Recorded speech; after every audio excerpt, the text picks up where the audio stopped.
இப்போ நம்ம பார்க்க போகிறது எக் லாலிபப். அதுக்கு தேவையான இன்க்ரீடியன்ட்ஸ்லாம் பார்க்கலாம். வேக வச்ச முட்டை, பச்சை மிளகாய், மஞ்சள் தூள், மிளகாய் தூள், கரம் மசால் தூள், உப்பு, பிரெட் கிரம்ஸ், உருளைக்கிழங்கு, வெங்காயம், கொத்தமல்லி, ஆயில். இப்போ வந்துட்டு நம்ம எக் லாலிபப்க்கு வந்துட்டு நமக்கு முக்கியமாக பாயில்டு எக்கும் வேணும். அது மாதிரி வேக வைக்காத ஒரே ஒரு பச்சை முட்டையும் வந்துட்டு அடித்து வச்சுக்கோங்க, பீட் பண்ணி எடுத்து வச்சுக்கோங்க. இப்போ ஃபஸ்ட்டு வந்துட்டு இந்த வேக வச்ச முட்டையை நம்ம துருவி எடுத்துக்க போகிறோம். ஒரு மிக்சிங் பவுலில் வேக வச்ச முட்டையை துருவிடுங்க.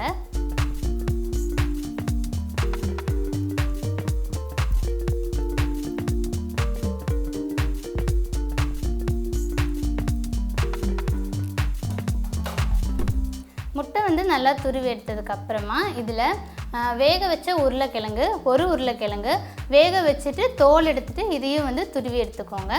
இந்த ஒரு உருளைக்கிழங்கு சேர்த்திடலாம். இது கூட பொடியாக நறுக்குன பெரிய வெங்காயம், அரை பெரிய வெங்காயம் சேர்த்துக்கோங்க.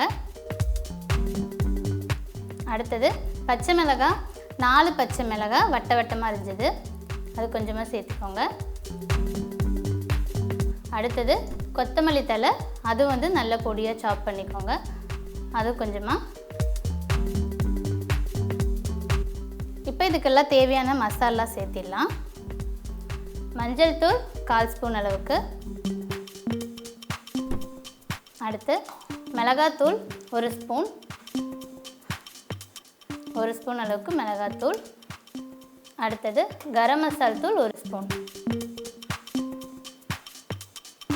இதுக்கெல்லாம் தேவையான அளவு உப்பு.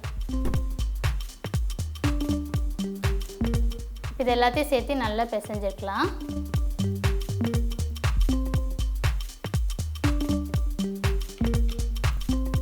இதை வந்து நல்லா பிசைஞ்சதுக்கு அப்புறமா சின்ன சின்ன பால்ஸாக உருட்டிக்கலாம்.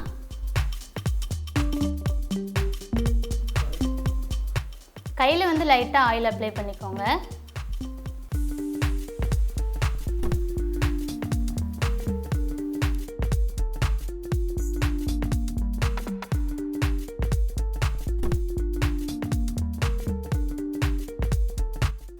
இந்த உருளைக்கிழங்கு சேர்த்தா தான் நமக்கு வந்துட்டு இது ஒரு பைண்டிங்காக இருக்கும். இல்லை நம்ம வெறும் உருளைக்கிழங்கு சேர்க்காமல் இந்த முட்டையில் மட்டும் மசாலா பிசைஞ்சால் முட்டைலாம் உதிர்ந்துடும். ஒரு பைண்டிங்காக நம்ம இந்த வேக வச்ச உருளைக்கிழங்கு சேர்த்திருக்கோம். மோஸ்ட்லி கட்லெட், லாலிபப் எல்லாத்துலேயுமே உருளைக்கிழங்கு இருக்கும். இந்த மாதிரி வந்துட்டு இப்போ பால்ஸ் மாதிரி பிடிச்சாச்சு. இப்போ இதை நம்ம இப்படியே போட்டோன்னா வந்துட்டு உதிர்ந்துடும். இதுக்கு வந்துட்டு நம்ம பிரெட் கிரம்ஸ் வச்சு கோட் பண்ணணும். ஃபஸ்ட்டு வந்துட்டு ஒரு முட்டை வந்து ஒரே ஒரு பச்சை முட்டை நல்லா பீட் பண்ணி எடுத்துக்கோங்க. ஃபஸ்ட்டு வந்து இந்த முட்டையில் ஒரு தடவை பரட்டிட்டு அப்படியே வந்துட்டு இந்த பிரெட் கிரம்ஸில் போட்டுட்டு பரட்டிடுங்க. பரட்டி நல்லா இப்படி ப்ரெஸ் பண்ணிவிட்டு ஒரு பிளேட்டில் எடுத்து வச்சிடலாம்.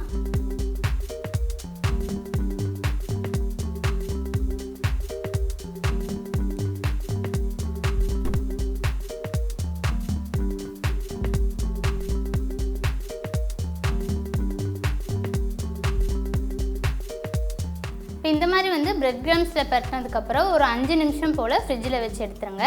அதுக்குள்ளே நம்ம வந்து எண்ணெய் காய வச்சிடலாம். இப்போ எண்ணெய் நல்லா காஞ்சிருச்சு. எண்ணெய் வந்து நல்லா ஹீட் ஆனதுக்கப்புறம் கொஞ்சம் கம்மி பண்ணி வச்சுக்கோங்க. இப்போ நம்ம பொரிச்சிடலாம்.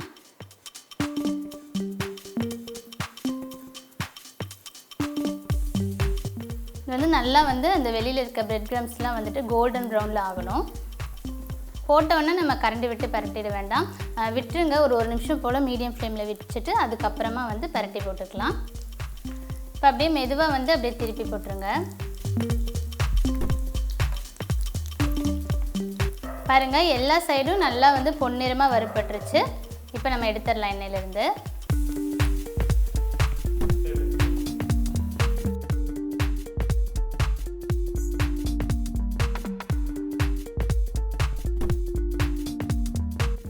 இப்போ எடுத்ததுக்கப்புறமா நான் இங்கே டூத்பிக் வச்சுருக்கேன். டூத்பிக் வந்து எல்லாத்துலேயும் நம்ம ஒன்று ஒன்று குத்திடலாம்.